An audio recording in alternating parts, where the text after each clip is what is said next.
Everyone, welcome back to Hina commerce classes. तो आज हमारी क्लास 12th की वीडियो रहने वाली है जिसमें हम टॉपिक डिस्कस कर रहे हैं, वो है share capital of a company, जो बहुत ही इम्पॉर्टेंट टॉपिक है आपके एग्ज़ाम के लिए, जिसमें से वेटेज है 14 to 16 मार्क्स की आपके फाइनल एग्ज़ाम में। 14 to 16 मार्क की वेटेज इस चैप्टर में से आपको पेपर में देखने को मिलेगी। तो अब हम इस वीडियो में मैं ट्राई करूंगी कि इसकी सिर्फ 2 वीडियोस में ही हम पूरा चैप्टर कवर अप करें, क्योंकि जैसे कि आपको पता है ये टॉपिक थोड़ा लेंदी है। तो इसकी ये फर्स्ट पार्ट हम बनाएंगे एंड इसी का सेकंड पार्ट में मैं इसके लॉन्ग क्वेश्चन की वीडियो शेयर करूंगी, जो आप दोनों वीडियोस देख सकते हो और आपका पूरा चैप्टर प्रिपेयर हो जाएगा। ठीक है जी, तो चलिए स्टार्ट करते हैं। पहले हम इसके कंसेप्ट को समझेंगे, इसका कंसेप्ट क्या है, उसके बाद हम इसके कुछ 4 मार्कर क्वेश्चन आज इस वीडियो में डिस्कस करेंगे। Okay, so share capital of a company, सबसे पहले हम समझते हैं शेयर कैपिटल होती क्या है। अब कैपिटल टर्म आपने पहले भी सुनी हुई है। कैपिटल क्या होता है? जो फर्म में पैसा कोई भी ऑनर इन्वेस्ट करता है, जिसको बिजनेस में वो इन्वेस्ट करके बिजनेस के एसेट्स, बिजनेस की फंड रिक्वायरमेंट को फुलफिल करता है। ठीक है जी। शेयर कैपिटल यहाँ पे क्या होती है? कंपनीज के पास एक एडवांटेज होता है कि वो कैपिटल लोगों से रेज कर सकते हैं। They can raise the funds from the outside public. ठीक है, तो वो उसको जब हम शेयर्स के थ्रू शेयर्स इशू करके अपनी कंपनी के लोगों को इनवाइट करते हैं कि हमारी कंपनी में पैसा इन्वेस्ट करो, एंड जो उनकी इन्वेस्टमेंट होती है वो कंपनी की शेयर कैपिटल होती है। ठीक है, तो शेयर कैपिटल, शेयर मतलब जो भी ऑनर, जो भी पीपल कंपनी के शेयर्स खरीदते हैं, वो कंपनी में शेयर होल्ड करते हैं, एंड उनको हम ऑनर्स भी बोलते हैं एंड शेयर होल्डर्स भी उनको हम बोलते हैं, जो कंपनी के शेयर्स परचेज करते हैं। तो कंपनी के, सपोज एक कंपनी है जिसको 10 लाख की कैपिटल की फंड रिक्वायरमेंट है, 10 लाख की, और कंपनी ने एक शेयर का प्राइस, जिसको हम फेस वैल्यू बोलते हैं, वो 10 रुपीज़ रखा हुआ है। तो एक कंपनी को कितने शेयर्स इशू करने पड़ेंगे कि उसकी शेयर कैपिटल टोटल 10 लाख हो जाएगी?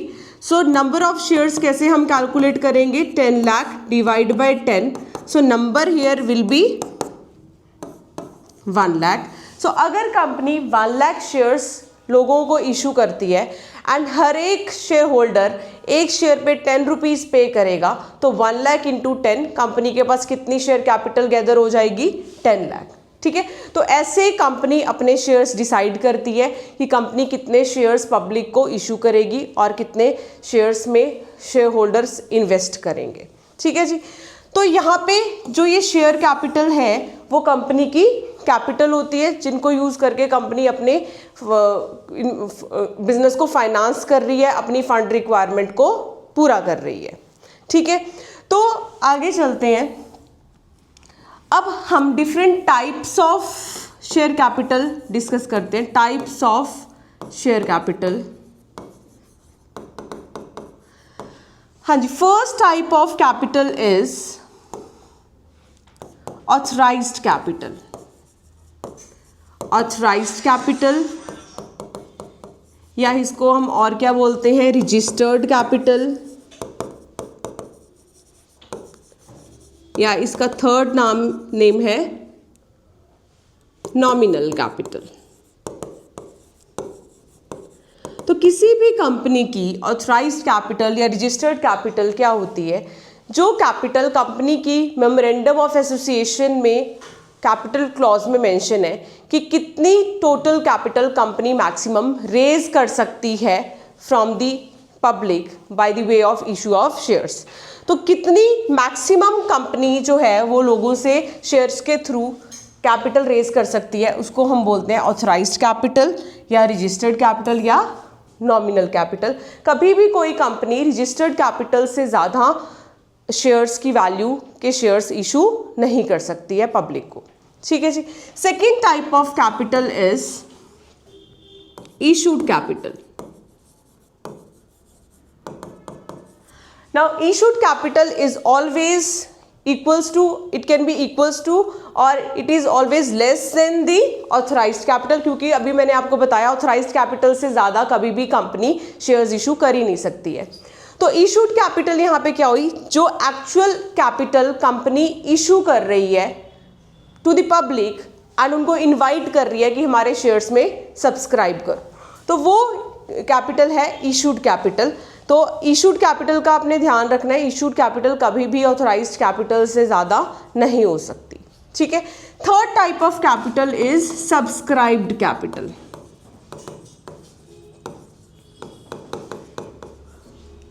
What is subscribed capital?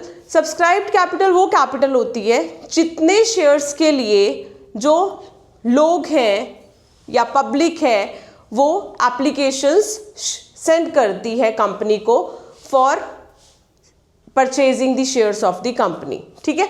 तो वो क्या हो गई, सब्सक्राइब्ड कैपिटल। तो subscribed capital can be more than the authorised capital, it can also be equals to the issued capital, it can be less than the issued capital। तो subscription भी हमने इस चैप्टर में देखे हैं। So there are two types of subscriptions, under subscription, जिसको हम under subscription of shares बोलते हैं, and second is over subscription.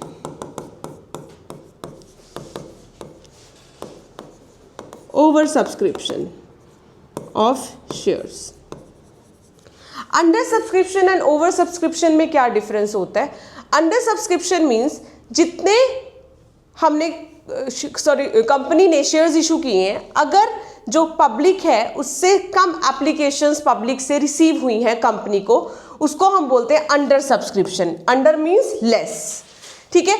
Over subscription में क्या हुआ, जितने कंपनी ने शेयर्स इशू किए हैं अब उससे ज़्यादा एप्लीकेशंस कंपनी ने रिसीव की हैं पब्लिक से, over means more than the issued capital, so that is over subscription. दोनों का जो ट्रीटमेंट है वो जर्नल एंट्रीज में डिफरेंट है, वो हम आगे चल के चैप्टर में ही डिस्कस करेंगे, ठीक है जी। सो 3 टाइप्स ऑफ कैपिटल्स हमने डिस्कस कर ली है। ऑथराइज्ड कैपिटल, जो कंपनी ऑथराइज्ड है जितनी कैपिटल रेज करने के, जो मेमोरेंडम ऑफ एसोसिएशन में मेंशन्ड है। इशूड कैपिटल, जितनी कैपिटल कंपनी एक्चुअली रेज करती है, इशू करती है, पब्लिक को इनवाइट करती है कि इतनी कैपिटल में आप हमारे सब्सक्राइब कर सकते हो। सब्सक्राइब्ड कैपिटल एक्चुअली जितने पब्लिक एप्लीकेशंस सेंड करती है कंपनी को for purchasing the shares of the company, वो होती है subscribed capital. Subscribed further 2 types की है, under subscription and over subscription. Under means less applications than the issued capital, then over subscription is if company receives more applications than the issued capital, then it will be a over subscription, ठीक है जी। तो यहाँ तक आप लोगों को clear है। तो हम नेक्स्ट मूव करेंगे, जो आपका डिस्कस करेंगे, जो 4 मार्कर क्वेश्चन आपको इसमें से पूछा जाता है, that is relating to the extract of balance sheet under companies act schedule 4। तो ये 4 मार्कर क्वेश्चन आपको पेपर में मिलेगा, जिसमें आपको पूछा जाएगा you have to show the notes to accounts as well as the extract of balance sheet according to companies act schedule 4, ठीक है जी। तो इसमें हम पहले तो फॉर्मेट देख लेते हैं कैसे आप इसको प्रिपेयर करोगे। So balance sheet, you will write here extract.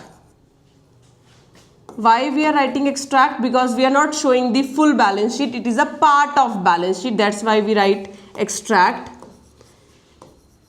as on 31st March 2024, and the format of balance sheet, equity and liabilities. Under equity and liabilities,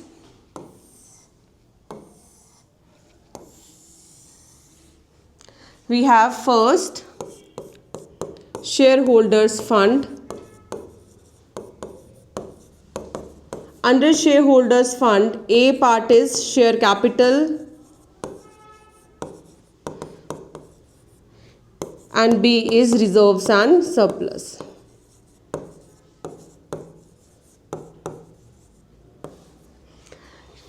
here we write note number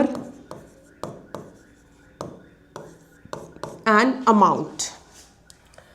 So under balance sheet extract, mostly the share capital and reserves and surplus will be shown. Reserves will only be shown if the question has the security premium reserve. अगर question में security premium reserve आपको question में given है तो उसमें आपको reserves and surplus में premium का अमाउंट शो करना होता है, तो आप यहाँ पे रिजर्व्स एंड सरप्लस शो करोगे.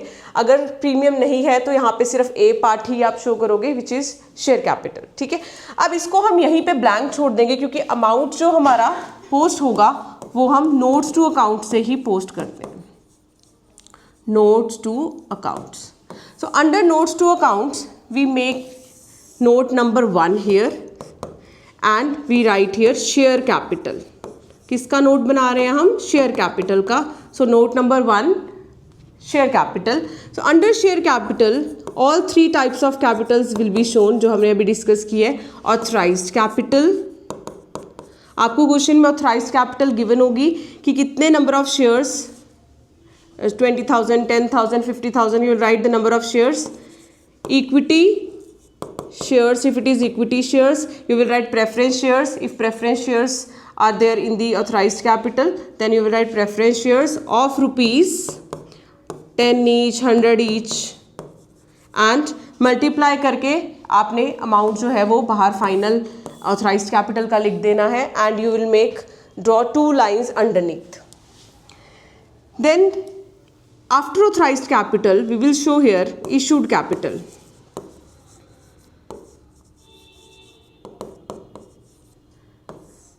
Issued capital will be given to you in the question कि कितने number of shares कंपनी ने पब्लिक को इशू किए हैं. So number of shares, if it is equity shares then equity shares, if it is preference shares you will write preference shares here of rupees 10 और 100 each. जितने का भी share होगा आपने यहाँ पे फेस वैल्यू शेयर की लिख देनी, मल्टीप्लाई करके you will right the amount of issued capital outside. Last is subscribed capital. Subscribed capital. Under subscribed capital V make 2 parts further. First, A part is subscribed and fully paid up.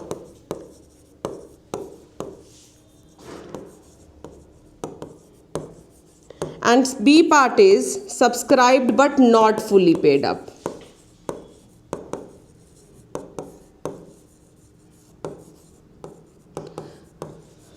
अब यहाँ पे subscribed and fully paid up and subscribed but not fully paid up में amounts कैसे हम put करेंगे. For example, जैसे एक company है जिसने नंबर ऑफ शेयर्स इशू किए 1 लाख. ठीक है, एंड 1 लाख एप्लीकेशंस के लिए ही पब्लिक ने अप्लाई किया. So subscribed and issued capital is same and 1 share face value is rupees 10 each. ठीक है, so there was 1 share holder out of it who is holding 1000 share. He did not pay the last call of rupees 2.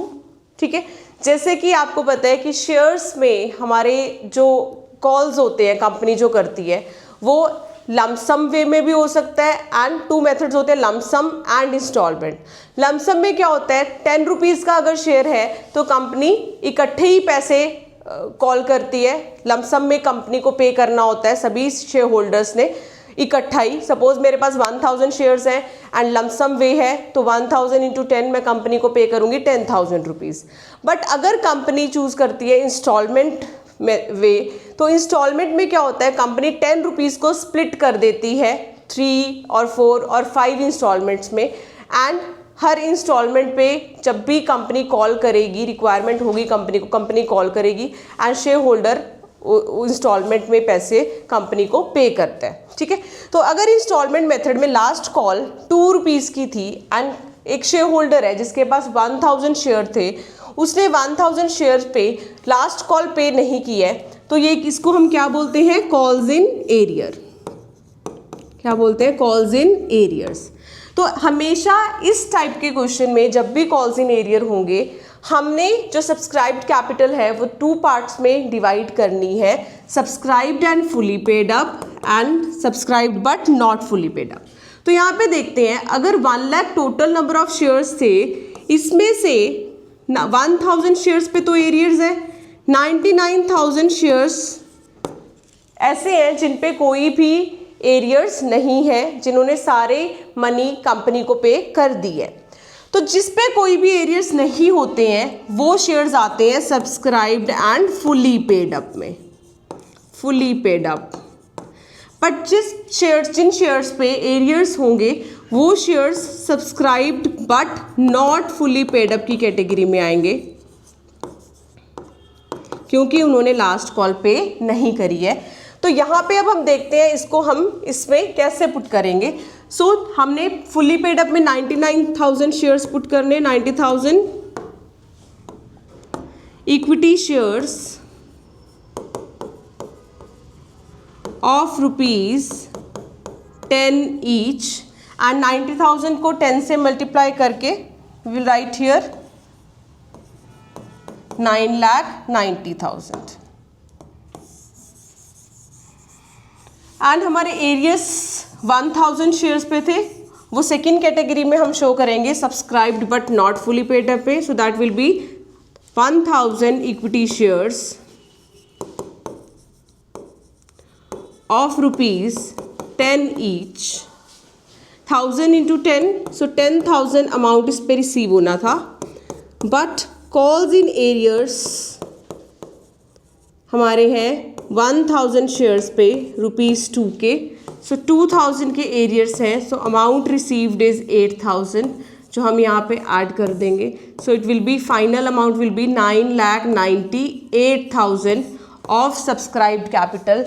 And जब भी हम notes to accounts बनाएंगे, यहाँ से final amount जो subscribed capital का होगा वही बैलेंस शीट में शेयर कैपिटल में ट्रांसफर होगा। So under note number we will write here 1 and आपका अमाउंट कितना है, ये 9,98,000 we will show here 9,98,000 under shareholders fund share capital. ठीक है जी। अगर इसमें रिजर्व्स वगैरह और कुछ नहीं है, आप इसी का टोटल लिखोगे and you will make the total of balance sheet same as share capital, क्योंकि और कोई अमाउंट इसमें नहीं है। ठीक है जी। तो ऐसा आपको 3 मार्कर या 4 मार्कर क्वेश्चन 100% पेपर में देखने के लिए मिलेगा। तो इसी बेसिस पे हमने क्वेश्चन पिक किया है, तो वो डिस्कस कर लेते हैं। ओके जी। तो ये है क्वेश्चन जो अभी हम सॉल्व करेंगे। So on 1st April 2012, Vivek Limited was formed with an authorized capital of ₹1 crore divided into 2 lakh equity shares of ₹50 each. The company issued prospectus inviting applications for 1,80,000 shares. The issue price was payable as under: on application ₹15, on allotment ₹20 and the balance on call. The issue was fully subscribed and the company allotted all shares to all applicants. The company did not make the call during the year. तो आपने इस point पे ध्यान देना है कि company ने last जो कॉल है वो करी ही नहीं है। Show the following under share capital in the balance sheet of the company as per Schedule 3 Part 1 of the Companies Act 2013. Also prepare notes to accounts for the same. तो इसमें आपको companies act के अंदर balance sheet का extract बनाने के लिए बोला है, जो अभी हमने डिस्कस किया था। तो सेम आपको इसमें क्वेश्चन में पूछा गया है, जो आपको सॉल्व करने के लिए बोला है। तो हम देखते हैं इसमें हम कैसे वैल्यूज पुट करेंगे। तो सबसे पहले क्वेश्चन में ऑथराइज्ड कैपिटल गिवन है, तो हम नोट्स टू अकाउंट्स पे आएंगे। So we will write here first note we are preparing for share capital. So note number 1 here, share capital. So under share capital सबसे पहले हम क्या शो करते हैं, ऑथराइज्ड कैपिटल, जो आपको क्वेश्चन में गिवन है। कितने शेयर्स हैं, 1 लाख करोड़ की शेयर कैपिटल है, जो डिवाइड की गई है 2 लाख इक्विटी शेयर्स में। So we will write here 2 lakh equity shares of 50 each and amount in the amount column 1 crore and we will close it here. Second is after authorized capital, next हम show करते हैं यहाँ पे issued capital. So issued capital के बारे में उन्होंने बोला है कि सेम नंबर ऑफ शेयर्स उन्होंने इशू किए थे which is 1,80,000 shares were issued and the same were subscribed. सारे ही शेयर्स सब्सक्राइब हो गए थे. तो 1,80,000 equity shares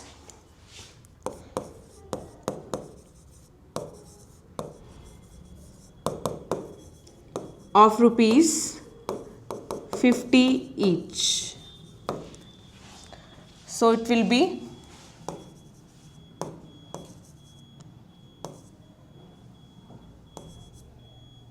90 lakh. So our issued capital is 90 lakh. Next is subscribed capital.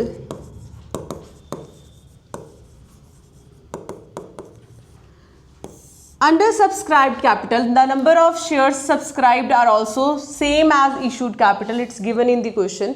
So हमारी subscribed capital भी 1,80,000 की है. और मैंने आप एक पॉइंट अंडरलाइन करवाया था कि कंपनी ने लास्ट कॉल कंपनी ने की ही नहीं है. तो हम देख लेते हैं लास्ट कॉल है कितने की. यहाँ पे हमारी एप्लीकेशन 15 है, अलॉटमेंट 20 है, तो कॉल बैलेंस है एंड हमारा शेयर टोटल कितने का है 50 का है. तो अगर आप ये कैलकुलेट करो ये 35 है, 50 में से 35 तो एप्लीकेशन एंड अलॉटमेंट है, तो बैलेंस इज 15 जो आपका कॉल का अमाउंट है. सो ₹15 is the rate of call. ठीक है, तो कंपनी ने 15 की जो कॉल है वो मेड ही नहीं करी है. तो अब यहाँ पे ध्यान दीजिए, सब्सक्राइब्ड कैपिटल में हम सिर्फ एक कैटेगरी बनाएंगे, subscribed but not fully paid up. अब आपको यहाँ पे अगर ये डाउट आ रहा है कि हमने यहाँ पे ये पूरा amount not fully paid up में क्यों पुट कर रहे हैं, क्योंकि मैंने आपको लास्ट जो अभी हमने कंसेप्ट डिस्कस किया था उसमें ये बताया था कि अगर कोई कॉल्स इन एरियर होंगे तो उसमें हम कॉल्स इन एरियर जितने शेयर्स पे हैं उसको नॉट फुल्ली पेड अप में पुट करेंगे एंड जिन शेयर्स पे कोई भी एरियर्स नहीं है उनको फुल्ली पेड अप में पुट करेंगे. बट यहाँ पे जो एरियर्स है वो एरियर्स तो नहीं है, बट जो कंपनी है उसने ही 15 की जो है कॉल वो मंगवाई ही नहीं है शेयर होल्डर्स से. तो फुली पेड अप तो शेयर्स नहीं हुए हैं, क्योंकि फुली पेड अप कब हम बोलते हैं, जब 50 का 50 कंपनी कॉल करे एंड वो रिसीव हो जाए तभी वो शेयर्स फुली पेड अप में आएंगे. यहाँ पे 15 की कॉल कंपनी नहीं कर रही है, तो कॉल्ड अप सिर्फ हमारा यहाँ पे 35 है, तो कॉल्ड अप ही पूरा नहीं है. तो पूरे सारे के सारे शेयर्स हमारे किस कैटेगरी में शो होंगे, नॉट फुली पेड अप में. सो यहाँ पे हम लिखेंगे 1,80,000 equity shares of ₹50 each, 35 called up. And यहाँ पे जो हम अमाउंट लिखेंगे वो 1,80,000 को 35 से मल्टीप्लाई करके लिखेंगे, जो कि आ रहा है 63 लाख. सो 1,80,000 equity shares of ₹50 each, 35 called up. So we will multiply by 35 only. तो हम नंबर ऑफ शेयर्स को 35 से ही मल्टीप्लाई करके यहाँ पे सब्सक्राइब्ड कैपिटल का अमाउंट आएगा 63 लाख, जो हम इक्विटी एंड लाइबिलिटीज के under first which is share holders fund and under this A part share capital note number 1 and we will write the amount of subscribed capital 63 lakh. And this is how you have to show your extract of balance sheet. अगर आप properly notes to account show करते हो, balance sheet में share capital का amount show करते हो, आपको full marks इसमें मिल सकते हैं, 4 मार्क्स. तो ये तो हमने देखा बैलेंस शीट वाला क्वेश्चन इस चैप्टर का. अब हम डिस्कस करने वाले हैं another 4 marker question from this chapter, जो रहने वाला है issue of shares for consideration other than cash topic का. ठीक है जी, तो चलते हैं, उसका पहले कंसेप्ट हम अंडरस्टैंड करते हैं.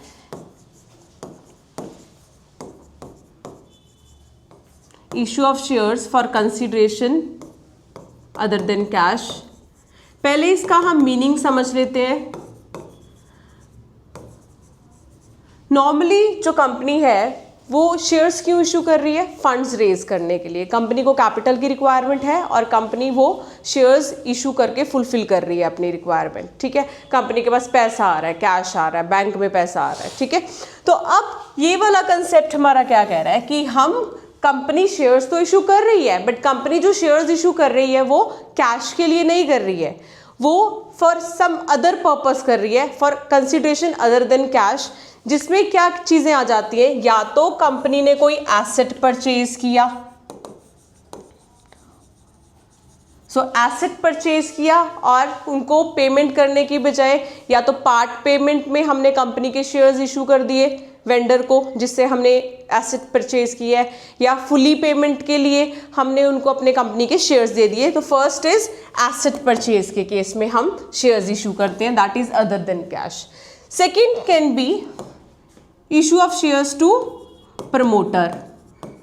अब प्रमोटर कौन होता है? जो कंपनी फॉर्म करता है, जो कंपनी बनाता है। प्रमोटर ने क्या किया? सारी कंपनी की इनिशियल फॉर्मेलिटीज़ की, कंपनी फॉर्म की, और उसको जो भी उसने एक्सपेंसेस किए, जो भी अपना एफर्ट लगाया कंपनी को बनाने में, उसके लिए कंपनी प्रमोटर को अपनी कंपनी में ही शेयर देती है, उसको अपनी कंपनी का कुछ पार्ट का ऑनर बना देती है। तो that is issue of share to promoter. Third इसमें आता है issue of shares to underwriter. अब अंडर राइटर कौन होता है? कंपनी की कुछ मिनिमम रिक्वायरमेंट्स होती हैं जो फुलफिल होनी चाहिए तभी कंपनी पब्लिक इशू कर सकती है। जैसे कि कंपनी को 90% सब्सक्रिप्शन रिसीव होगी अगर पब्लिक से, तभी कंपनी अपनी जो इशू ऑफ शेयर्स की प्रोसीजर है वो कंटिन्यू कर सकती है एंड तभी फुलफिल हो पाएगा वो। तो अंडर राइटर्स कौन होते हैं? जितने अंडर राइटर्स अब एक रिस्पॉन्सिबिलिटी लेते हैं कि अगर कंपनी के पास नंबर ऑफ एप्लीकेशंस कम आती हैं तो जो बैलेंस एप्लीकेशंस होती हैं उतनी एप्लीकेशंस अंडर राइटर्स खुद ही परचेज कर लेते हैं कंपनी के शेयर्स। तो वो अंडर राइटर होते हैं। तो अंडर राइटर को कमीशन मिलती है। अंडर राइटर्स को कमीशन कैश में पे करने की जगह अगर कंपनी अपने शेयर्स अंडर राइटर को इशू कर देती है तो that also comes under issue of shares for consideration other than cash. And the fourth part under this is when any business is purchased, business acquired. अब company ने किसी और business को एक्वायर कर लिया है जिसमें उसके एसेट्स भी एक्वायर कर लिए हैं, उसकी लाइबिलिटीज भी एक्वायर कर ली है और एक लमसम अमाउंट में एग्री किया है उसको वेंडर को पे करने के लिए। तो उस जो लमसम अमाउंट या परचेज कंसिडरेशन जो उन्होंने एग्री की है उसको सेटलमेंट करने के लिए कंपनी के पास ऑप्शन होता है कि कंपनी उनको या तो कुछ पार्ट पेमेंट कैश में या बैंक के थ्रू पेमेंट कर दे या उनको शेयर्स इशू कर दे। So that also comes under the issue of shares for consideration other than cash. तो इन 4 केसेस में कंपनी इस एसेट परचेज में एंड बिजनेस एक्वायर्ड में कंपनी वेंडर को शेयर इशू करती है। इसमें भी वेंडर है, इसमें भी वेंडर है। प्रमोटर के केस में कंपनी प्रमोटर को शेयर्स इशू करती है अपनी कंपनी के, एंड अंडर राइटर के केस में कंपनी अपने शेयर्स अपनी कंपनी के अंडर राइटर को इशू करती है। ठीक है जी। तो इसमें हम जो मोस्ट आस्क्ड पार्ट है that is issue of shares to vendor when any asset is purchased, उसकी हम पहले जर्नल एंट्रीज देख रहे हैं और उसके बेसिस पे हम एक क्वेश्चन टेकअप कर रहे हैं। तो सबसे पहले जब कंपनी कोई एसेट परचेज करती है, whether it is machinery, whether it is furniture, so हम उसकी जर्नल एंट्री क्या करते हैं? It will be asset account debit to vendor account. तो हम जो भी एसेट परचेज की है, अगर चाहे ये फर्नीचर है या मशीनरी है, जो भी एसेट है, अगर एसेट का नाम आपको क्वेश्चन में गिवन है तो आपने यहाँ पे एसेट का नाम लिखना है, उसको डेबिट कर देना। जो भी एसेट की वैल्यू होगी, सपोज एसेट की वैल्यू है 2 lakh, you will debit asset with 2 lakh to vendor. यहाँ पे वेंडर कौन है? स्टूडेंट्स ज़्यादातर इसमें कन्फ्यूज हो जाते हैं। एक क्वेश्चन में 2 नाम गिवन होते हैं फर्म के, एक होता है जो परचेज कर रही है कंपनी, दूसरी कंपनी होती है जिससे कंपनी परचेज कर रही है, एक परचेजिंग कंपनी, एक सेलिंग कंपनी, सिंपल लैंग्वेज में हम बोल सकते हैं। तो यहाँ पे वेंडर कौन है? सेलिंग कंपनी जो बेच रही है, ठीक है। तो यहाँ पे vendor is the seller.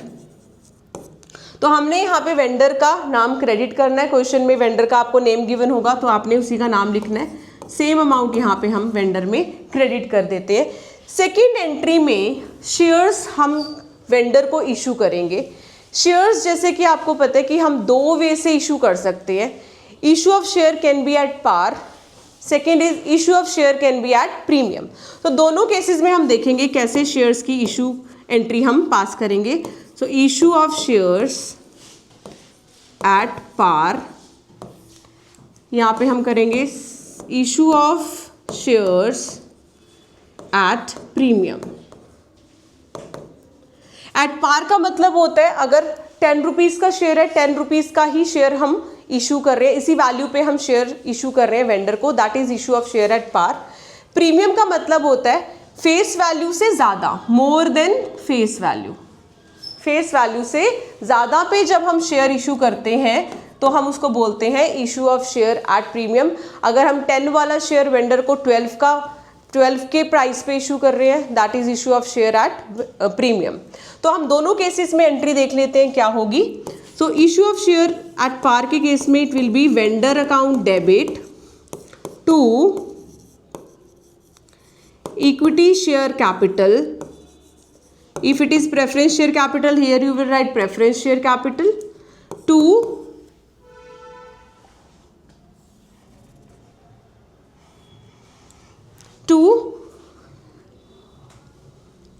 in case of par it will be only equity share capital and nothing on the credit. So vendor account debit to equity share capital only, हम credit में और कुछ नहीं लिखेंगे। प्रीमियम हम premium के case में show करेंगे। So under premium the entry will be vendor account debit to equity share capital to security premium account।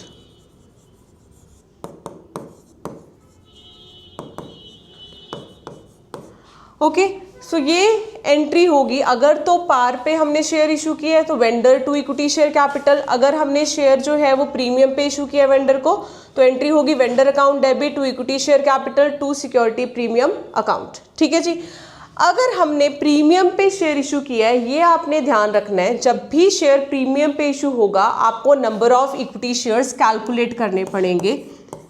Number of equity shares, जिसको कैलकुलेट करने का फॉर्मूला है purchase consideration upon issue price.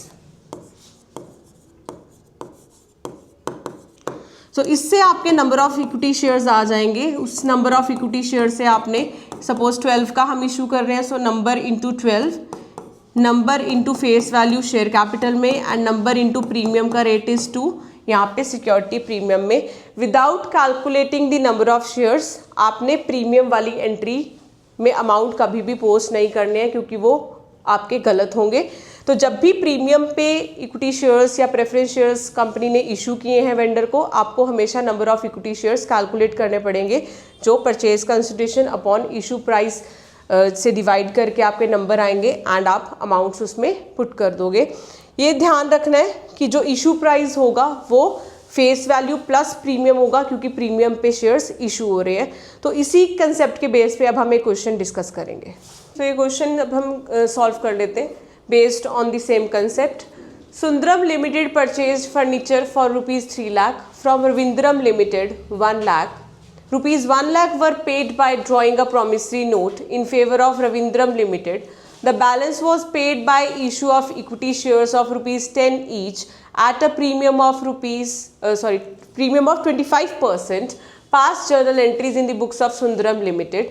तो इस question में आपको जो शेयर्स इशू की करने हैं वेंडर को, वेंडर इसमें कौन है? रविंद्रम लिमिटेड, क्योंकि सुंदरम लिमिटेड ने परचेज किया है। किससे परचेज किया है? रविंद्रम लिमिटेड से। तो सेलर ही वेंडर होता है, तो यहाँ पे वेंडर कौन है, रविंद्रम लिमिटेड। 3 लाख का फर्नीचर पहले परचेज करने की एंट्री आपने करनी है, तो let us start passing the entry. So entry, first entry is furniture account debit to vendor, we have to mention the name Ravindram limited, account 3 lakh, 3 lakh का फर्नीचर हमने परचेज किया है। Okay, so out of 3 lakh 1 lakh were paid by drawing a promissory note. 3 lakh में से 1 लाख हमने पे कर दिया रविंद्र लिमिटेड को, इशू किया है promissory note. So second entry में हम शो करेंगे Ravindram limited account debit to bills payable, promissory note को हम लिखेंगे to bills payable account. 1 lakh का हमने प्रॉमिसरी नोट इशू कर दिया है। अब हमारा जो परचेज कंसिडरेशन यहाँ पे जिसके लिए हमने इक्विटी शेयर्स इशू करने हैं वो 2 लाख बच गया है, क्योंकि 3 लाख में से 1 लाख का प्रॉमिसरी नोट हमने इशू कर दिया है रविंद्रम लिमिटेड को।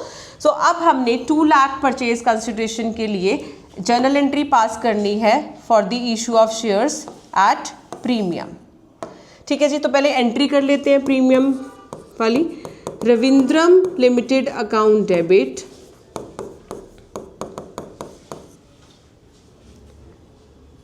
टू इक्विटी शेयर कैपिटल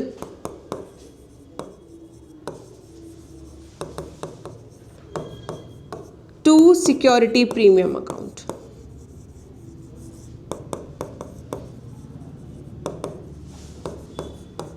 ठीक है जी, तो इसमें आपने 2 लाख परचेज कंसिडरेशन के लिए इक्विटी शेयर्स इशू करने हैं 10 ईच के and premium is 25%।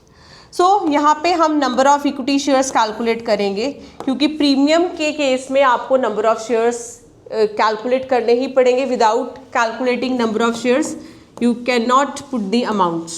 So number of equity shares formula is purchase consideration upon issue price. So here purchase consideration for which the shares are to be issued is 2 lakh and we are issuing shares of rupees 10 each at a premium of 2.5. So our issue price is 12.5, 10 plus 2.5, 25% का premium है, तो 25% on 10 is 2.5. So 10 plus 2.5 our issue price is 12.5. So if we calculate number of shares it will be 16,000. So company 2 lakh purchase consideration के लिए number of shares कितने issue करेगी, 16,000. So let us put the amounts now. So it will be 16,000 into 12.5. Amount will be 2 lakh here. Here equity share capital में हमेशा face value आती है। 16,000 into 10 it will B 1,60,000 and 16 security premium में premium का rate 16,000 is the number into rate of premium is 2.5, so it will B 40,000. This will be the journal entry for the issue of shares for issuing shares to vendor at a premium. So we have calculated number of shares and taking that number of shares we have passed the journal entry and entered the amount. Start discussing the next question. ये हमारा other than cash का ही है, जिसमें हमने last question में हमने देखा कि जब कोई एसेट परचेज कर रहे हैं तो कैसे हम जर्नल एंट्री पास करेंगे। इस क्वेश्चन में पूरा की पूरा बिजनेस एक्वायर हुआ है जिसमें एसेट्स भी हैं एंड लाइबिलिटीज़ भी हैं। तो इस क्वेश्चन को हम टेकअप करते हैं और देखते हैं कैसे हम इसको सॉल्व करेंगे। So starting the reading of the question, random limited took over running business of mature limited comprising of assets of rupees 45 lakh and liabilities of rupees 6,40,000 for a purchase consideration of rupees 36 lakh. The amount was settled by bank draft of rupees 1,50,000 and balanced by issuing 12% preference shares of rupees 100 each at 15% premium. You have to pass the journal entries for this case. तो इस question में जब हमारा business acquire होता है तो हमारे assets भी आए हैं एंड लाइबिलिटीज़ भी एक्वायर हुई हैं। So entry will be assets account debit. Assets हमने एक्वायर किए हैं 45 लाख के। टू लाइबिलिटीज, लाइबिलिटीज हमने एक्वायर की हैं 6,40,000। एंड हमें क्वेश्चन में परचेज कंसिडरेशन का अमाउंट गिवन है जो हम वेंडर में पुट करेंगे। So who is a vendor here? Random limited took over running business of mature limited. So यहाँ पे mature limited is the vendor.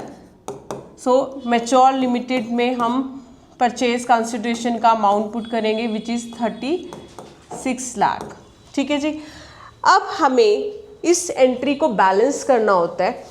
कई बार बैलेंस डेबिट में आता है। डेबिट में अगर बैलेंस आएगा, क्रेडिट ज़्यादा होगा तो डेबिट में बैलेंस आप पुट करोगे जो गुडविल में आएगा अगर डेबिट में आ रहा है तो। अगर क्रेडिट में बैलेंस आता है तो आप क्रेडिट में कैपिटल रिजर्व में बैलेंस पुट करते हो। अगर आप इस क्वेश्चन में बैलेंस कैलकुलेट करते हो वो क्रेडिट में ही आ रहा है, so we will write on the credit side capital reserve account 2,60,000। Balance कैसे कैलकुलेट करते हैं? इसको ऐड अगर आप करोगे उसमें से जो टोटल होगा डेबिट का उसमें से आप सब्ट्रैक्ट कर दोगे, जो डिफरेंस फिगर आएगी वो आपकी बैलेंसिंग फिगर होगी। क्रेडिट में है तो हम कैपिटल रिजर्व में पुट करेंगे। तो ये हमारी फर्स्ट एंट्री है। सेकेंड एंट्री में हम जो परचेज कंसिडरेशन है उसको सेटल करते हैं। इसमें हमें बोला है कि इस अमाउंट के लिए परचेज कंसिडरेशन जो हमने मैच्योर लिमिटेड में 36 लाख पुट की है, इस अमाउंट के लिए 1,50,000 का तो उन्होंने बैंक ड्राफ्ट इशू किया है, तो हम पहले बैंक ड्राफ्ट इशू कर देते हैं। So it will be mature limited account debit to bank. So whenever the bank draft is issued, bank से ही अमाउंट आपका डिडक्ट होता है। So we write to bank only. तो यहाँ पे हमने 1,50,000 का बैंक ड्राफ्ट इशू किया है, उसकी एंट्री हमने कर दी है। सो हमारा जो 36 लाख का परचेज कंसिडरेशन था उसमें से 1,50,000 की सेटलमेंट हो गई है। यहाँ पे हमारा बैलेंस बचा है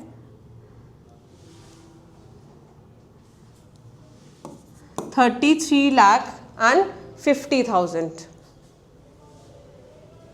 34,50,000. So the balance purchase consideration is 34,50,000, जिसके लिए हमने अब प्रेफरेंस शेयर्स इशू करने हैं। सो हमने प्रेफरेंस शेयर्स बैलेंस के लिए इशू करने हैं 12% प्रेफरेंस शेयर्स। यहाँ पे 12% का कोई भी रोल नहीं है। 12% प्रेफरेंस शेयर्स सिर्फ एक प्रेफरेंस शेयर्स का नाम है जिसमें 12% उसका रेट ऑफ डिविडेंड होता है, जिसको अभी यहाँ पे हमने कुछ भी ट्रीटमेंट नहीं करना है। ठीक है जी। तो 100 ईच का एक शेयर है जिसको हमने 15% प्रीमियम पे इशू करना है। तो यहाँ पे भी हमें again number of shares calculate करने होंगे। तो पहले तो हम जर्नल एंट्री कर लेते हैं प्रीमियम वाली। So it will be mature limited account debit to 12% preference share capital to security premium